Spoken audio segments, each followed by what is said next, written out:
रामचन्द्राय जनकराजजा Manoharrai मामकाभीष्टदाय मनितमङ्गलम्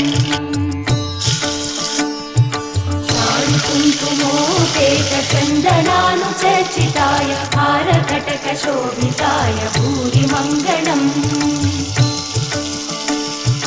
विमलरूपाय विविधवेदान्तवेद्याय सुजनचित्तकामिताय सुभगमङ्गलम् रामदासमृदुलहृदय तामरसनिवासाय Swami भद्रगिरिवराय दिव्यमङ्गलम्